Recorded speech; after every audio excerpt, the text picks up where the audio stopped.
Thank you, Ma'am Colin. Thank you, Danica. It's okay. Let them be.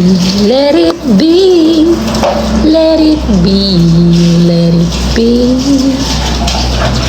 Whisper word of wisdom. Let it be. Thank you, Ma'am Maylene. Grabe talaga guys, sa umaga, struggle talaga. Para kang hinahabol ng para ka laging hinahabol ng oras kapag ka umaga, pagising pa lang, yung gising mo pa lang sa mga anak mo, sobrang hirap na talaga. Tapos igagayak mo pa, mag-iiyakan pa, ayaw pa nga magsikain, ganun. Ay, I'm not complaining, I'm just sharing, guys. Uy, may pabibingka at may pahag.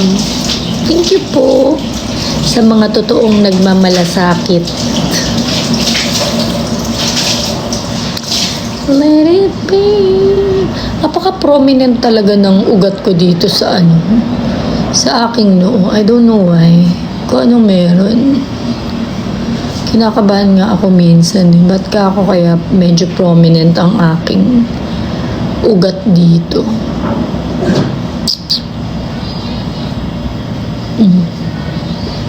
Ayun. May pa-teaser naman kay Jessa, guys. Ayun. Thank you, Ma'am Fatima. Thank you very, very much. Thank you, Ma'am Mina.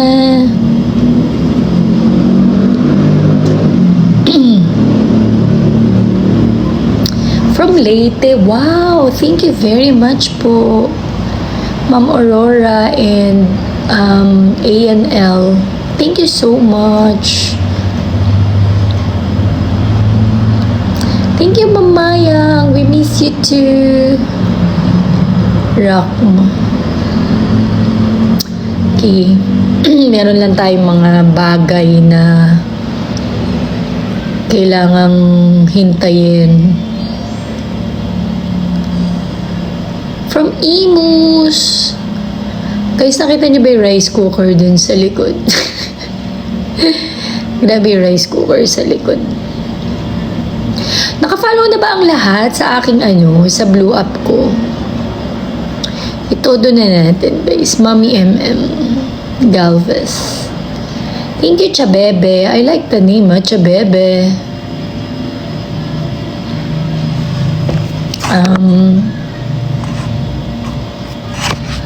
Thank you very much for watching, guys. Namiss ko talagang makipagchikahan dito sa sa TikTok live, the best.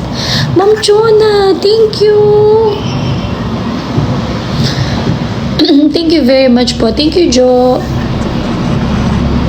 Parang ako nagkaroon ng ng lagi ko sinasabi sa kanila, parang ako nagkakaroon ng kaibigan na hindi mga nagsasalita, pero sumasagot. Kakatuwa. Ay, thank you po, Ma'am MG.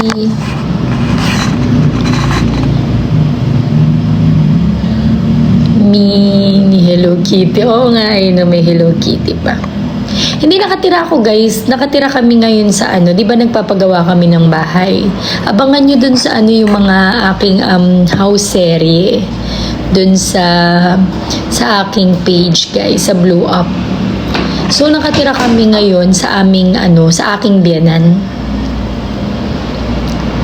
Kaya, ayan.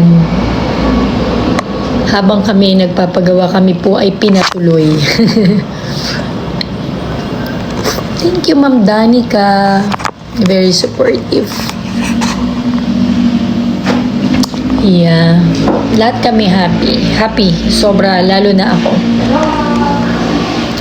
Di ko patulugin mo na kaya si Aroha.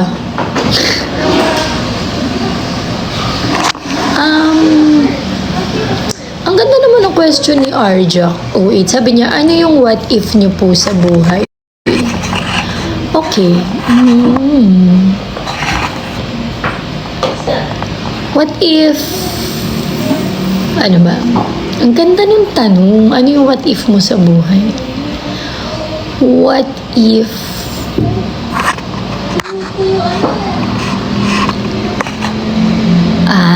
okay. what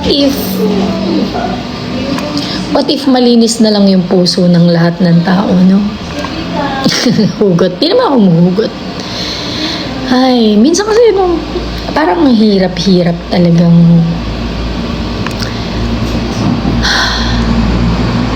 maging mabuti. Busog ka? Sa 2 balot, girl. Tsaka yung fries na 3 piraso. Jiko, kaya ka nandito, tita mode ka dapat. Patulugin mo na yung pamangkin mo. Ano ba?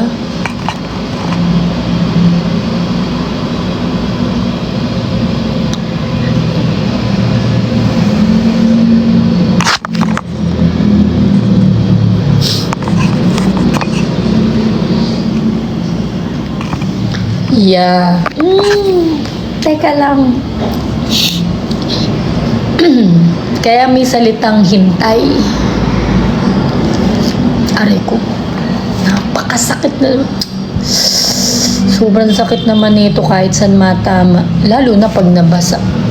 Taga Zambales. Hello po sa mga taga Zambales. Yes, gagawa kami ng videos dun sa aming old photos namin ng mga bata kami. Guys, meron din ba kayong ganun? Inabutan nyo ba yung mga parents na ganun? Like, lahat ng moments nyo naka-album. Grabe, napakasarap. What if? What if sa'yo na lang din yung what if mo?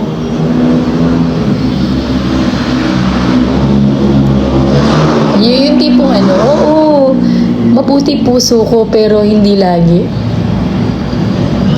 Thank you very much sa aking sa aming talaga naman si ang aking Lian. Hi Lian. Diba? Hindi lang kayo ang mahilig rin ako sa sa ulam na patola. Ang sarap. Healthy pa.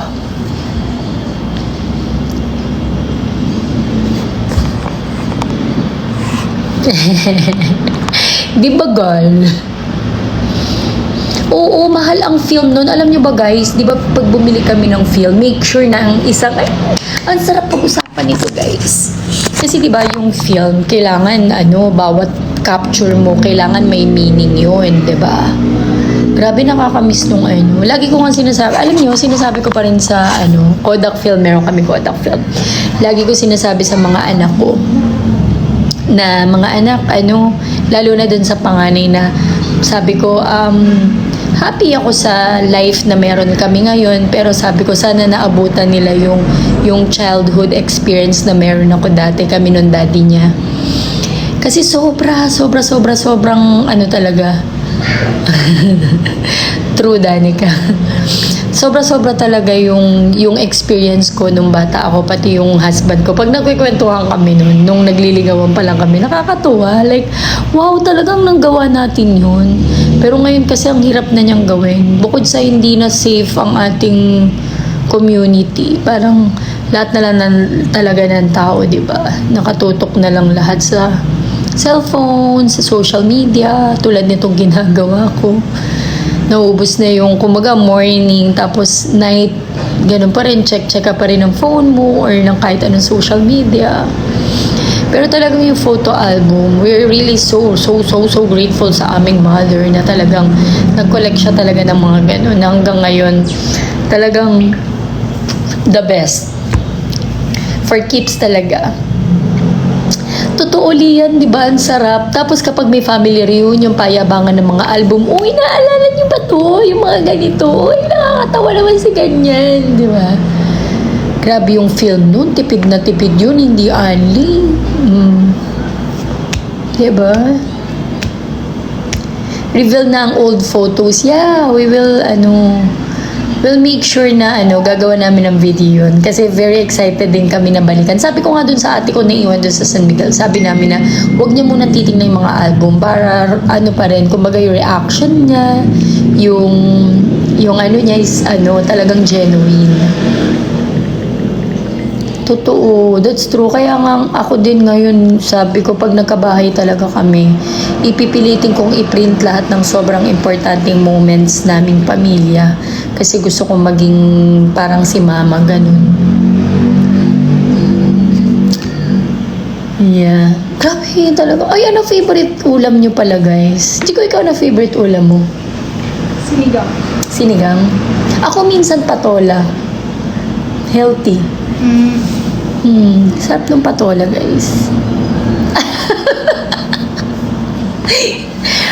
Di ba? Oy, yung binagoongan, sarap. Si Mampoling pork steak. Favorite mo yan. Alin?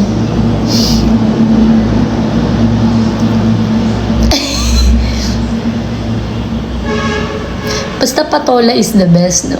Paminsan-minsan, ang sarap magpatola talaga. Tapos lalagyan mo ng maraming paminta. Sarap. Isda, lalo na kapag inihaw. Liyan, nakakainis naman. Diba? Diba yung patola, lalagyan mo ng maraming paminta. Diba black yon? Black yung paminta. Ang sarap nung black paminta.